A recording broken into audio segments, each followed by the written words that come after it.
Hi, Ivy. How are you?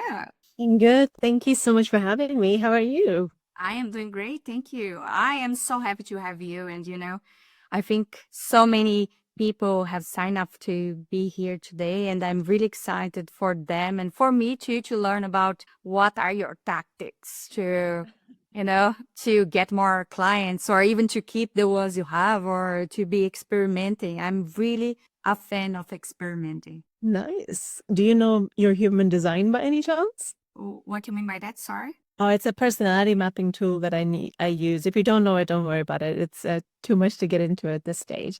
How do you normally run these? Is it a sharp finish at? Yeah. Okay. Then I know to. Will you give me a 5-minute notice so that I know because I'm not watching the telly? Definitely, definitely. So, Amazing. hey everyone, I can see there are some people already here. Hello, Beatrix, Ken, Maluka, Aristides. So good to have you here. If you can turn on your camera, it's great because this is supposed to be a conversation between everyone, and we will explore Ivy's knowledge. So we will learn more about how to get customers and so on. And I believe everyone's a designer. If it's not, just let me know in the chat too. And also put in the chat, where are you from? Like, where are you helping in today in the conversation from? And I really appreciate videos on at most of the talk that we're going to have is going to be interactive. And if I see you, I can read your body and I can figure out where I can support you. So bring all your questions. I can fill the 40 minutes, no problem. But if it's more specific to you, you're going to get a lot more out of it. Otherwise, it'll just go general. Let me know when to kick off. You asked me to do a bit of an intro. I can start with that whenever you want. Yeah, I think that would be great for us to start. Like a 90% of everyone that have answered the survey as to know more about get clients. I think 20% also said about positioning. So yeah, you can start with your presentation and then afterwards we go for questions. Can you allow me to share screen? Amazing. Thank you. Great. All right. So, welcome to today. It's an Ask Me Anything hosted by moi. And as Carla basically said, 88% of you, and I don't know how these percentages are done because they don't add up to 100, but there was some science in it, I suppose. But 88% of you wanted to know how to get more clients. And none of you wanted to know how to close clients. And if you look at those two numbers, they correspond to each other really well. Because if you don't know how to get clients, you don't even know whether you have a sales problem and whether you need help with closing clients. It's just too far deep into the process of acquiring new people to work with. So who am I? Well, I am Ivy Malik. I'm the creatives business coach. I've been in business for over 16 years. And it didn't start with me doing this. When I was little, I wanted to become a filmmaker, a creative, like all of you, but it was in a different field. So I chose to do film. I'm half Swedish and half Pakistani. And when I told my parents that I wanted to go to film school, my Asian father, I don't know how many of you are Asians here, just say yes in the chat. He basically said, get yourself a proper degree. And that's pretty much what I ended up doing. He's like, get yourself a real degree. I don't know how many of you can resonate with us. So I'm like, okay, fine. I'll do the film thing as a hobby. So I got myself a master's in psychology. I graduated from Edinburgh University all the way back in 2003. Here is my proud father, who has since had a hair transplant and has more hair on his head since then. I did like everybody else. I moved down to London after graduating, and this is where I met Darren, who is now my husband. And he asked me the most powerful question anyone has ever asked me. And I want you all to think about this just generally. It's such a good question. You know, when you dream about all the things that you wanted to do in your business or in your life, some of your friends go like, wow, that'd be so amazing, that'd be so cool. But Darren asked me something that was so different. He asked me, why haven't you done it yet? Not in a bad way. It was like, why haven't you done it yet? And I'm like, whoa, what a great question. And it's such a simple one, but that made me rethink everything in my life. And within I would say within 2 months of that question, I had a business plan put together and I had my funding in place for the business that I wanted to build. And the business that I wanted to build was this. It was a restaurant. I wanted to have a place where the creators could come, not be kicked off their tables. They could sit forever and create ideas. It was like a very idyllic vision. Just generate ideas, be a hub for everyone to meet. I don't know if any of you know this. This was on Brick Lane, at the top of Brick Lane in Shoreditch. So what did I do after 10 years of doing this? I sold it because I told myself I wanted to finish at a peak and I would choose when to leave the business. And that's what I did. And also the reason I did that was because I was pregnant and I didn't really want to have a child in this industry. So I had a baby and then I thought to myself, what's next? I don't know what to do. I'm in a good financial place. I have, like, the world is my oyster. What do I do next? So I asked my friends, and my friends basically said to me, you should do what you did with us. And I'm like, what did I do with you guys? I was just doing my thing. And they're like, well, you helped us. You helped us in our businesses. All my friends, they're designers, they're photographers, filmmakers, stylists, architects, they're all the creators because I wasn't allowed to be one, right? If you remember. So I surrounded myself with all the people who were everything that I wasn't allowed to be, according to my dad. So I'm like, okay, great. Is this a job? Can I do this? What does this look like? So I did my research and found what it's now my calling. Shortly after I had said this, one of my friends came to me and she's like, oh, I'm in a bit of a dilemma. I need some help. She usually charged 800 per day, which, that's a really good day rate. But I helped her with her strategy and she was able to secure £10,000 for only 2 hours work. I mean, that is insane, even by my standards. So when I did that, I'm like, okay, if I can help one person in 1 hour, what can I do if I systematize the whole process? And so I did. And I've worked with so many clients over the past 7-8 years. I've lost count completely. But I did, for my website, I had to check, like, how many people do I think I've helped? I'm like, I think I've helped 20,000 people already, which is pretty amazing. Anyhow, Josephine, Carla very nicely asked me to to present an example as well of what people can actually go through. Most of what I'm going to share, I'm going to sprinkle some case studies through there so you can see what's possible. But Josephine is a great person to think of because when she came to me, she was active on social media. She was posting all the time and she wasn't getting any interest, but she had an engaged audience. And it had been months before she actually had any clients coming through.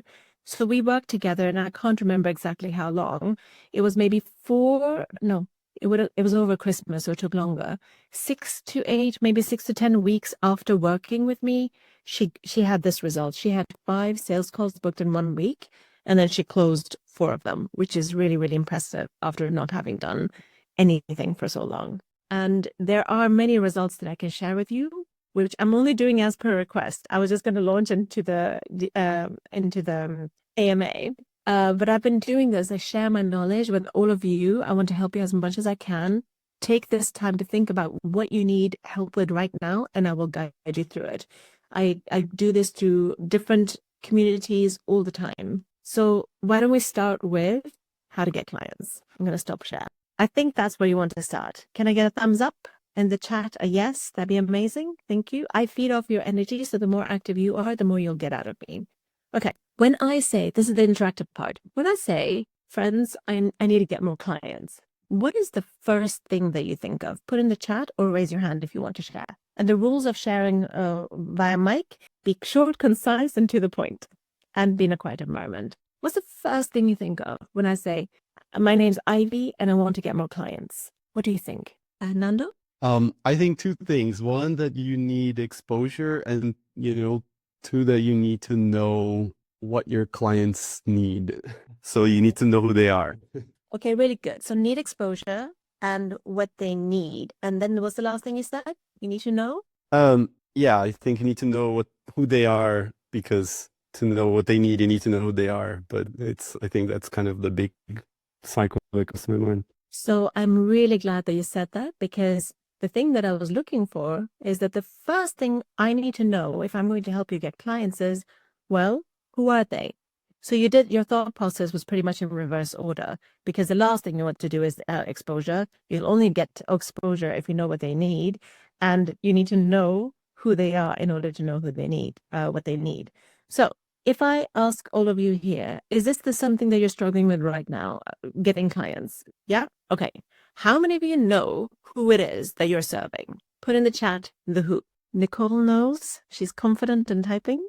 Hospitality. Great. We have a fair few people. Startups. Okay. When I say startups, what do you think my next question is, Nando? What kind? Exactly. What kind of startups? SMEs. SMEs I will reject immediately. That's not even remotely narrow. Small to medium-sized enterprises. Basically everyone that isn't large. And you know, large makes up only 1% of the full business population. For our startups in health and wellness sectors, I work with fashion, beauty, wellness, and lifestyle brands. Santa, that's really wide. I have a weird personal history with clients. Okay, we're here all over the place. Great. Well, the good thing is that Nando's startups also has, I think startups is more specific than SMEs. So startups, if you think of the startup community rather than I'm starting up a business, those two things have very, very different meanings. Startups are fast scaling businesses, and that is more niche than just saying SMEs. All right. So you all know kind of who it is. Now let's assume that most of you seem to be fairly focused on the who. Do you know what you provide them? Put that in the chat. What do you provide? What's your service? I would say most of us are designers. So I see Santa saying branding and strategy, Nando UX design, front-end development, Nicole also branding strategy, or branding marketing design, UX UI design.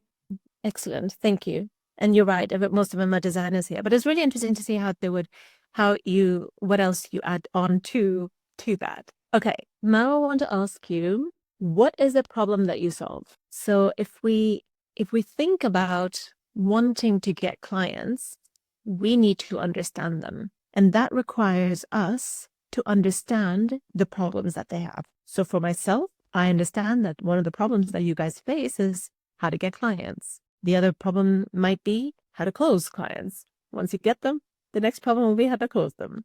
So on a really, really broad perspective, one of the biggest problems that I work with is how to charge more. It's so surprising how many people don't know how to talk about money, but it becomes a deeper problem once there's so many layers that you need to get to. So what is the first layer? So Nicole says, I help them save time and money because they don't have to do it themselves, and also to attract their dream clients and guests. Interesting. Have you done market research, Nicole? Excellent. And you did the market research by interviewing them? Yes, I also did that by talking to clients that I had. Okay. So whenever we do market research, so let me not jump ahead. For those of you who don't know, once you figure out, I have slides on this, but I don't think I need it. When you figure out your who, your next stage is always going to be market research. Because now you need to dive deep into their needs. What Nando said earlier, we need to know what they need. We need to understand their problem. So we need to do the market research. And the best people to market research are people who are not your clients and who don't know who you are. So Nicole, I would urge you to do more market research to validate it.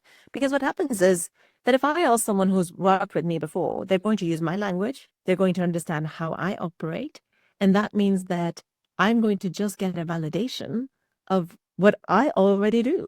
And what I want you to do is get a validation of, I don't need you to get a validation. I need you to get the information of how they talk, how they speak, how they think, what they're worried about. And when we know all of that, we can put this in the marketing that is going to attract them. Are you all with me? I don't think I'm moving too fast, right? Yeah. Okay. So once you do the market research, in that research, we're wanting to solve a very particular problem. So if I look at Nando's yours, get your product team unstuck. Unstuck from what is what I'm wondering. Unstuck from what? Okay, improve your app, create a new product. There's a lot of things here. So what is the fundamental? I'm just trying to be concise, sorry. Oh, yeah, no, but it's to be able to be concise is great. But if you think about the problem, what is the primary problem? And all of you just think about the primary problem and think, is this what they're aware of? We want to meet them where they are. You know, in my market research, very early on, and still is very similar response, one of the pain points that come up is that they're sick of educating the client. How many of you feel like that? Maybe not all of you. Maybe times are changing. But like, oh, I just have to educate the client. I have to tell them, how everything works. Well, what if you didn't have to educate the client? What if you met them where they are? If you met them where they are, you're just going to take them on a journey towards a sale. And the sale isn't for you to get money. The sale is so they can solve their problem, so that they can be in a place where their business flourishes, or whatever it is that they're doing. Most of you might be doing B2B. And how do we do that? We need to talk to them. We need to find out what their most apparent problem is.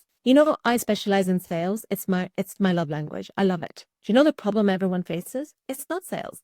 And the stats showed it. I'm like, you guys need sales. I know it. I know you guys need to work on sales. You guys don't know that you need to work on sales. I know that the moment your dream client comes to you, 80% of you will be like, oh my gosh, I can't mess this up. And then you'll probably undercharge. I know this. I have worked with too many people to see it. But I can't meet you at sales. I have to meet you where you are. And you are at, I need help getting clients. So what is a problem where you can meet them at? When you meet them there, you earn their trust. And as you then talk to them, you're not educating anymore. You're just taking them on the journey to exactly where they need to be and what they need to hear. Questions, anyone so far? I feel that you are making us thinking so much that it's hard to answer on this spot, but it's a great exercise. Okay, great. So I don't think I've gone through this fast, but I know that it's only 40 minutes. So slow me down if you need to. Challenge me at any point. Just challenge me and go like, no, but Ivy, how about this? I'll take it. I'll broaden my mind. Go ahead, Nanda. Let me tell you something that came to my mind, which is I think the first thing you said about, I need to find the client. I need to know who the client is. And I think that is sort of part of my FOMO. I don't know if a lot of people are going through that, but I feel like at the moment, the market has changed a lot. The roles are changing a lot, especially when it comes to design and stuff like this. I've been working for a long time. I've been at least in doing app design, at least like 2009. And I feel like all of that is changing a lot. So some of my assumptions, I guess that's what I'm saying, like some of my assumed clients that worked for me 10 years ago might not be the same. The companies have changed. There's more in-house, for example. So I think that's kind of where I'm stuck a lot. And I'm wondering how you see that. Like, does that mean I should research that part first, right? Like, how do you go about that? It's a really good comment that you're making and a good question. The best way to stay on top of the business is to do market research all the time. I've been in this business for 8 years. Not 1 month goes that I do not do research. Now, I have sales calls, and sales calls are research. I speak to my customers all the time. I'm here. I'm listening to you ask questions. These are market research opportunities for me. So I would say, first of all, when you're in business, always schedule market research calls as a given. You need to work with the times. My messaging from 5 years ago is not effective right now. So I need to change it. What are the new problems? If I don't embrace AI messaging right now, I'm going to miss out on the people who are worried about AI. This is a problem. I don't have, forget about me embracing it in my own business. If I don't talk about it, it's not going to be, I will be irrelevant. Nobody will see to me as an authority. You need to do exactly the same. You need to understand, how is my landscape changing every minute, every day? Because it is moving fast. So the question you asked was, do I talk to them again? Yes. You talk to the existing market that you were servicing, you talk to them again, and you ask them the questions, and you need to understand where you are at the moment. How are they needing your services? What gap are you filling? Because it's probably not the same gap right now. Okay, Nicole. About marketing research, how do I really get people who aren't in my bubble to do the market research with me? Yeah, that's a really good question. Thank you. So whenever we're doing marketing research, first identify your ideal clients. So you're in hospitality. Do you mean hotels or restaurants or both? Both. Okay. Do you work with people locally or not at all? Locally. Say that again? More locally. Okay, this is even easier. So with clients that I've had who have the sector, if it's a restaurant, I would just go into the restaurant and talk to the bar staff. I would like if smaller restaurants will have the owners in there. And the reason I know this is because I obviously come from the hospitality industry. So I would sit on the bar, I would have bar chat with the bar staff. And even that is market research for you. Because if you're talking to the bartenders, you just ask them questions about how things are going, like the business, about how things are run. You're going to learn so much. And then you can just ask like, hey, who's the owner? I would love to just interview him. That's it. It's as simple as that. So that's a direct approach. If you're doing this via Instagram and you don't want to work with people locally, you want to work with people internationally, it's the same thing. Just strike up a conversation, a real relationship, have real conversation, and be honest. Don't try a tactic. One of my clients, it was a little bit nervous about doing the market research, and she's like, should I pretend to be a client? She didn't mean it in that way, but essentially, should I pretend to be a client and then, I really like their work. Should I pretend to be a client and then have them talk to me and then ask for the research interview? I'm like, no, that is the worst thing you can do because you'll break trust that way. No bait and switch. Just be very genuine in your approach. Do not, if this is your dream audience to work with, there must be things about them that you like, that you respect, that you're attracted to. Have a conversation on common grounds, especially on social. It's easy to get personal. Meet them at the personal level, but transit into business within the second or third message. Most people stay in the friend zone for me. I'm doing this because I'm on Instagram right now. Most people stay in the friend zone with all their chats, and it would be maybe, I don't know, 20, 30 messages. And when I review, I'm like, no, you've been chatting too much on a friendly level. You need to go business pretty much immediately. Carla asked me to be here. I think it was your initial message. It was like, hey, do you want to do a talk? I don't think we did small talk. I don't think so. It was very direct and it was kind, it was clear, and it was to the point. Otherwise, I wouldn't have said yes. So directness goes a long way. Do not insult people. I don't think anyone here would, but I'm just putting it out there. Don't try to find faults in what they're doing. Just show pure curiosity and interest in them. And the script, it's not a script, but the message format that I would probably use would be, I would really like to interview you. That's as direct as it would get. Catch their attention with what the objective is. I am diving deeper into the hospitality industry. I absolutely love your restaurant or hotel, and I have nothing to sell to you, but only want to interview you to get better insights on the business. It only takes about 20 minutes to an hour. Would you be open for a chat? Something along those lines. I don't emphasize the no sales. So one of the things that I added, I've been using this with one of my other clients, is no selling, only good conversation. Cut it casual. You want to keep it really casual. And then more people are likely to say yes. I have one comment here. Sorry to interrupt you. We are all designers, right? So everyone here, I would say that at least most of us, we are very used to do interviews all the time. We do user research, we do user interviews, and we do that for the products, right? For the products, you understand the pain points, understand the needs. This is a bit of that, right? But I would like you to give us an example where how we come up with which questions we would do for them, like how we think it further, because it is a little bit different because we are trying to sell a service.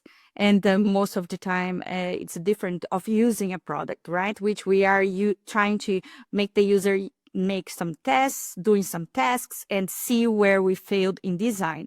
But now here we are encountering a different type of research that is mainly like, I want to understand about the industry. I want to see how I could help you in the future. But my intention here is only to understand where have you been missing out, right? Or where could I help you?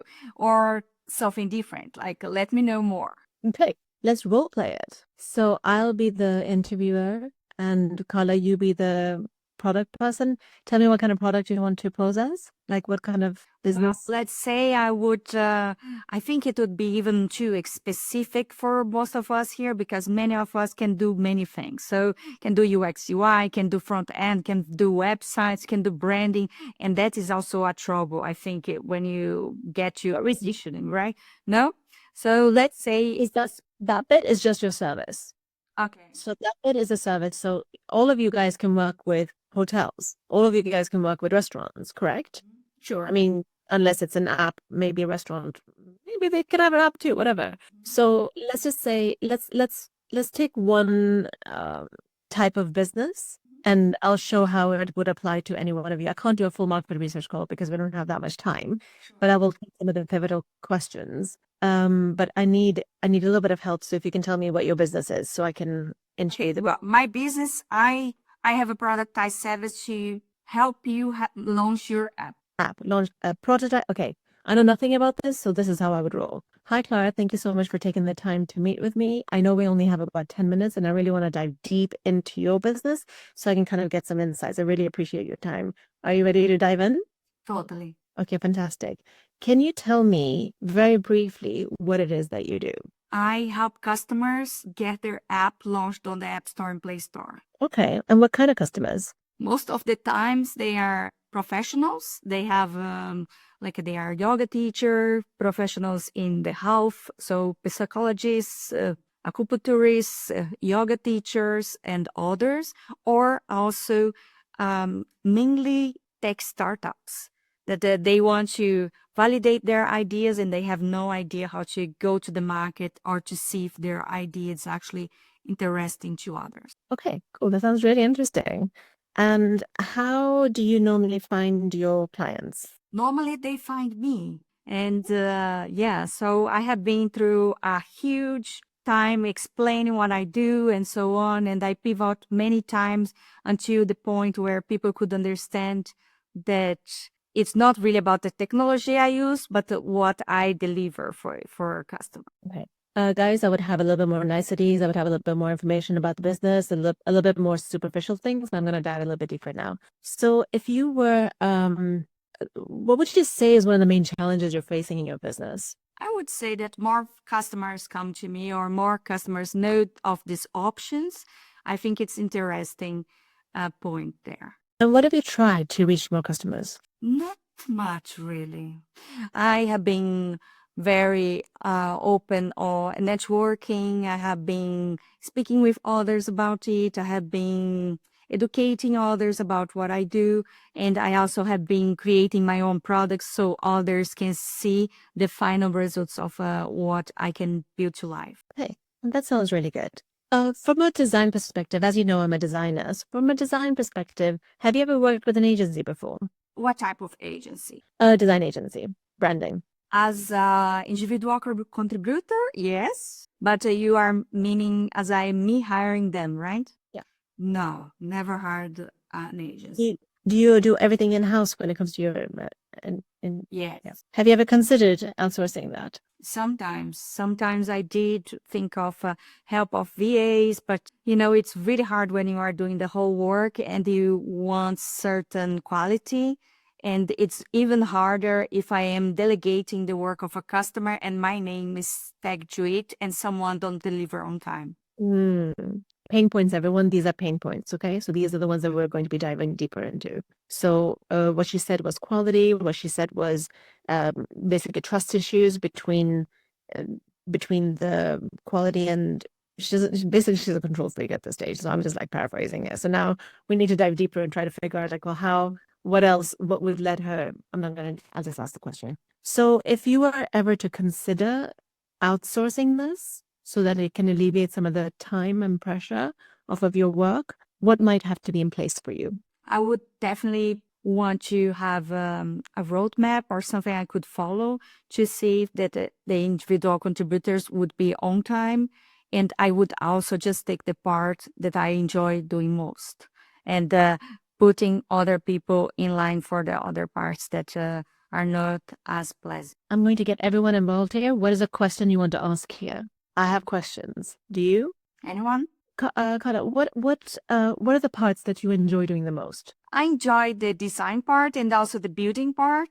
I don't enjoy as much the sales process, educating process, social media. Even though I really like to connect with others and exchange messages, I really don't like to create material, write for social media, even though like AI comes with a lot of help there. Hmm.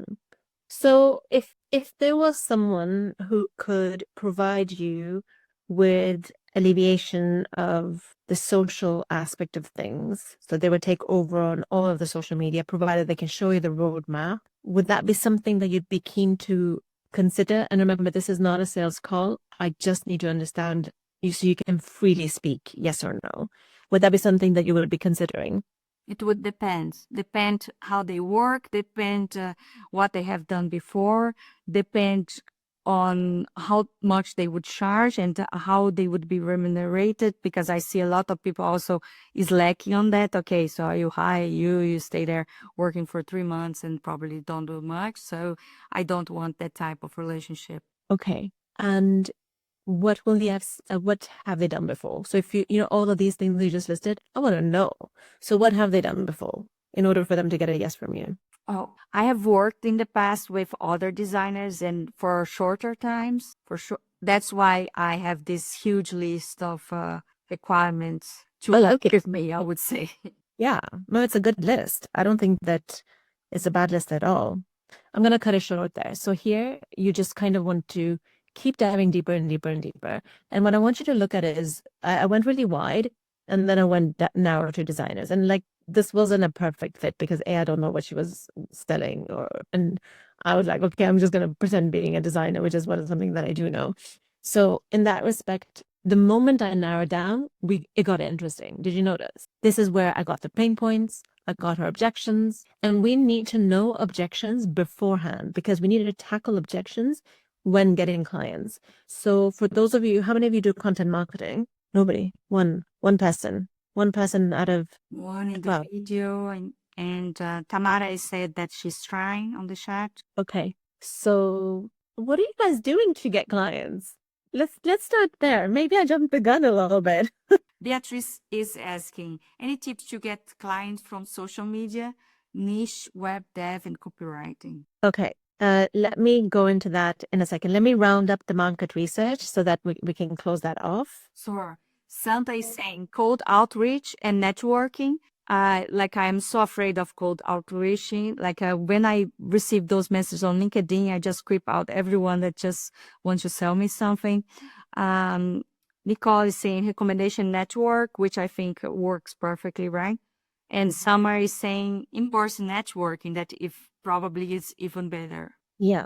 So in-person networking and the recommendations and cold outreach all require the data that you would get from the market research. Because the moment you have a conversation is a moment you need to understand where this conversation will go before. If you can illustrate that you can understand your people, they will trust you. But if you don't know what they're talking about or where they're coming from and cannot show empathy, you're not going to be able to connect. So we want to be able to connect with them by understanding them. So in the market research demo that I just did, I already know that if I need to do anything with Carla, she needs a roadmap. She needs to have so many things made certain in order for her to outsource anything to me. And if we were doing a proper market research, I would have understood exactly what those things are, but we just don't have the time. Now, if I had 4 more calls and they all wanted similar things, I know how to present myself. I know how to create an offer. I know that I would be suggesting,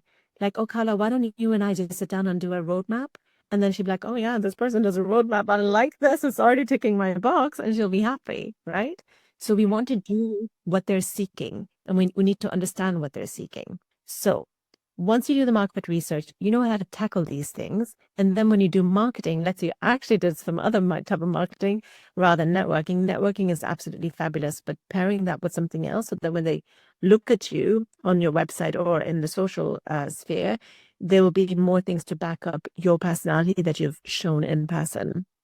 I've got I have to interrupt you, sorry, because you have 1 minute left and I want that you have the chance to wrap up.